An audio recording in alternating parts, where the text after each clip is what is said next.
students, take out your EVS book, open your books.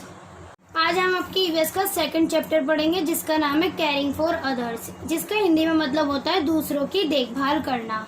आज हम इस चैप्टर में जानेंगे हम किस तरीके से दूसरों की देखभाल कर सकते हैं। चलिए रीडिंग स्टार्ट करते हैं।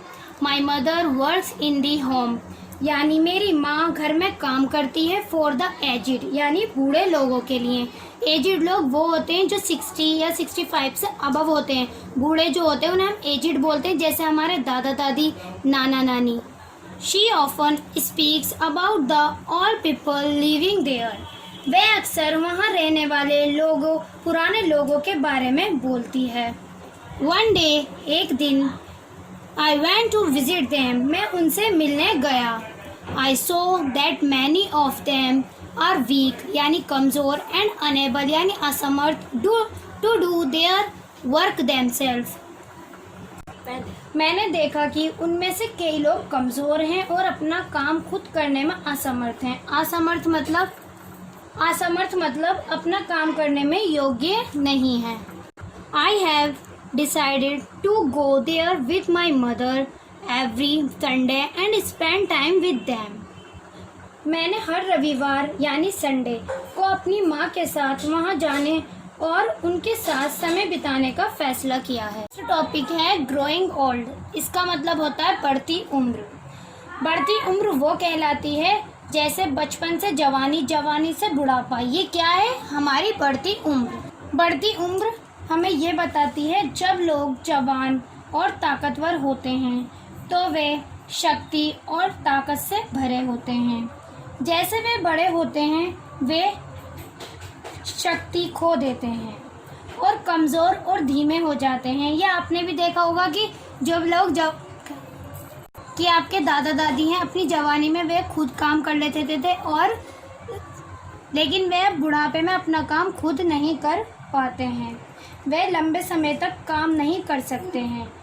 ताकतवर रहने के लिए उन्हें बहुत ज़्यादा आराम और पोषण आहार यानी खाने पीने की ज़रूरत होती है। पुराने लोग हमारे जैसा भोजन नहीं कर पाते हैं। हमें उन्हें ऐसा भोजन देना चाहिए जो नर्म और पचाने में आसान हो। हमारा सेकंड टॉपिक है taking care of all people, यानी बूढ़े लोगों की देखभाल। अब हम इस पैराग्राफ में जानेंगे कि हम किस तरीके से बूढ़े लोगों की देखभाल कर सकते हैं। चलिए मैं आपको बताती हूँ। रिया को पुराने लोगों से बात करने और उनकी कहानियों को सुनने में मज़ा आता है। वे अपनी डायरी में होम फॉर द एजिड पर जाने के बाद सीखी गई कुछ बातों को नोट करती है। तो अब हम जानेंगे कि वो क्या नोट करती है अपनी डायरी में जो वहाँ से सीख कर आई है। रिया बताती है जो अपनी डायरी में नोट करती है, पुराने लोगों को हमारे साथ और समझ की ज़रूरत है। वे खुद बहुत कुछ करने में ठीक नहीं हैं, हमें उनकी मदद करनी चाहिए। हमारे लिए अपना प्यार और देखभाल दिखाने का सबसे ज़रूरी तरीका है उनके साथ समय बिताना है। इनसे जो मैं आपको बताने जा रही हूँ, फर्स्ट पॉइंट है हमारा पिकनिक। फिल्मों और नाटकों की तरह उन्हें सैर के लिए ले जाना चाहिए। सेकंड पॉइंट है हमारा ज़रूरत पड़ने पर डॉक्टर के पास ले जाएं और उन्हें उनकी दवा समय पर दें। थर्ड एंड लास्ट पॉइंट है हमारा, अगर वे अखबार या किताब पढ़ने में योग्य नहीं है तो हमें उनके लिए ये काम खुद करना चाहिए। हम इन पॉइंट्सों के ज़रिए भी उनकी मदद कर सकते हैं। हमारा थर्ड टॉपिक है फिजिकली चैलेंज पीपल, यानी शारीरिक रूप से विकलांग लोग। ये पैराग्राफ हमें बताता है हम में से कुछ लोग अच्छे स्वास्थ्य के लिए लकी हैं। हम अपने दम पर बोल सकते हैं, सुन सकते हैं, देख सकते हैं और कर सकते हैं, लेकिन कुछ लोग ऐसे हैं जो ऐसा नहीं कर सकते। जैसे कोई लोग देख नहीं सकते, कोई सुन नहीं सकते, कोई बोल नहीं सकते। ऐसे लोगों को जो अपना काम करने में असमर्थ होते हैं यानी योग्य नहीं होते हैं, उन्हें हम फिजिकली चैलेंज पीपल कहते हैं।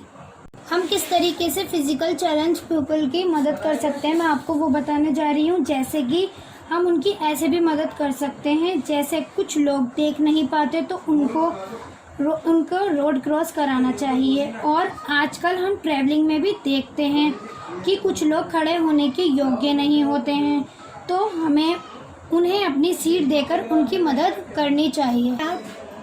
कम टू द नेक्स्ट पेज। वे खास स्कूलों में जाते हैं यानी स्पेशल स्कूल में जाते हैं उन्हें और स्कूलों की तरह चीज़ें सिखाई जाती हैं, लेकिन एक अलग तरह से। जैसे उदाहरण के लिए जिनकी आंखें नहीं होती उन्हें ब्रेल लिपि से पढ़ाया जाता है। Now I want to tell you what is the braille. Braille का आविष्कार 1824 में लुईस ब्रेल द्वारा किया गया था। क्योंकि लुईस ब्रेल भी ब्लाइंड थे यानी अंधे थे, साथ ही साथ वे साइंटिस्ट थे।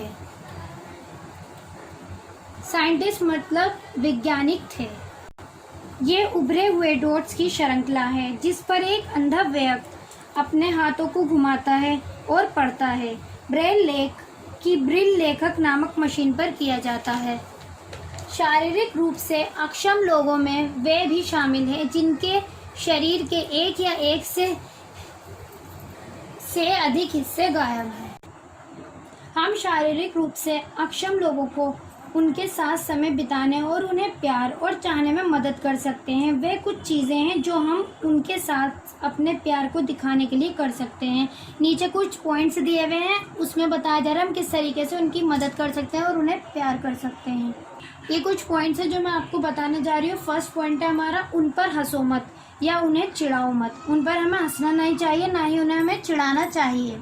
सेकंड पॉइंट है हमारा, उनके रोज़ के काम में उनकी मदद करें।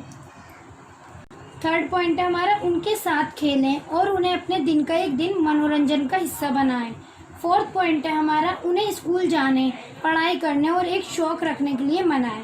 हमारा फिफ्थ पॉइंट और नेक्स्ट पॉइंट है, उन्हें जन्मदिन की पार्टी, पिकनिक्स और सभी त्योहारों में इनवाइट करें यानी बुलाएं। 3 टूल्स हैं। अब मैं आपको कुछ सम फैक्ट बताती हूँ। जैसे कुछ बच्चों के पेरेंट्स नहीं होते जो कि ऑर्फन्स होते हैं यानी अनाथ होते हैं। वो स्पेशल जगह रहते हैं और उन्हें हमारे प्यार की और सपोर्ट की बहुत ज़रूरत होती है। हमें उनकी मदद करनी चाहिए। मैं आपको एक बात और बता दूं, हमारे वर्ल्ड में बहुत से डे सेलिब्रेट किए जाते हैं, जिसमें एक डे और है जिसे हम 15 अक्टूबर को वर्ल्ड केयर डे के नाम से मनाते हैं, फॉर ब्लाइंड पीपल। आपका चैप्टर यहीं आज कंप्लीट होता है। अब मैं इसका आपको होमवर्क देती हूँ। आपका फर्स्ट होमवर्क बुक का है, क्वेश्चन ए, जिसमें आपको टिक लगाना है जो आपको करेक्ट लगेंगे। टिक करेक्ट हमारे एक से ज़्यादा भी हो सकते हैं, ठीक है, तो हमें एक से ज़्यादा पर टिक लगाना है। अगर एक करेक्ट है तो हमें एक पर लगाना है। जैसे कि मैंने आपको फर्स्ट करके दिखाया, 2 करेक्ट थे तो मैंने दोनों पर टिक लगाया। ऐसे ही आपको इसका सेकंड और थर्ड करना है। अब आइए क्वेश्चन बी पर। क्वेश्चन बी में आपके फिलिंग इन द ब्लैंक्स है जो कि आपको मैंने फिल कर दिए हैं, आप लोगों को बुक में फिल करने हैं। फर्स्ट में आएगा आपका सॉफ्ट, डाइजेस्ट, ऐसे ही आपको सेकंड में लिखना है, ऐसे ही थर्ड में, ऐसे ही फोर्थ में, ऐसे ही फिफ्थ में। जैसे जैसे मैंने फिल करे आपको ऐसे ही फिल करने हैं। क्वेश्चन सी है ट्रू फॉल्स। ट्रू मतलब सही, फॉल्स मतलब गलत। आपको मैं चैप्टर पढ़ा चुकी हूँ, उसमें जो सेंटेंस दे रखा है उसके हिसाब से अगर ये गलत है तो इस पर फॉल्स लिखना है, अगर ये सही है तो इसमें ट्रू लिखना है। ऐसे आपको सेकंड, थर्ड, फोर्थ, फिफ्थ करने हैं। अब आइए क्वेश्चन डी पर, जिसमें ये टेबल दे रखी है और अब इसके क्वेश्चन है पीछे नेक्स्ट पेज पर है, इसके आपको आंसर देने हैं। ये आपके क्वेश्चन है, इस टेबल में से आपको आंसर देने हैं। अब आइए फन टाइम एक्टिविटी पर। ये आपकी फन टाइम एक्टिविटी है जिसमें जैसे कोई सेंटेंस दे रखा और पिक्चर वो सेम है तो आपको मैच करना है। जैसे कि मैंने आपको फर्स्ट मैच करके बताया, आपको second, third, fourth, fifth, sixth ऐसे ही करना है। ये आपका हो गया बुक वर्क। अब आइए कॉपी वर्क पर। कॉपी में करना है word meaning of Hindi, meaning of English. Lesson chapter number जो मैंने 2 पढ़ाया उसी के हैं ये वर्ड्स मीनिंग। जैसे आपका फर्स्ट वर्ड है लिसनिंग, सुनना, हेयर, ब्लाइंड, अंधा, आईलेस, डम, गूंगा, म्यूट, स्पेशल, विशेष, सेपरेट, टॉट, सिखाया, ट्रेंड, स्क्रिप्ट, लिपि, फॉन्ट, स्पेंड, बिताना, पास, लाफ, हंसना, गिगल, टीज, चिढ़ाना, हफ, इनवाइट, आमंत्रण, कॉल। अब आपका चैप्टर यहीं ख़त्म होता है। अब नेक्स्ट वीडियो में मैं आपको लेसन नंबर 3 पढ़ाऊंगी। थैंक यू बच्चों।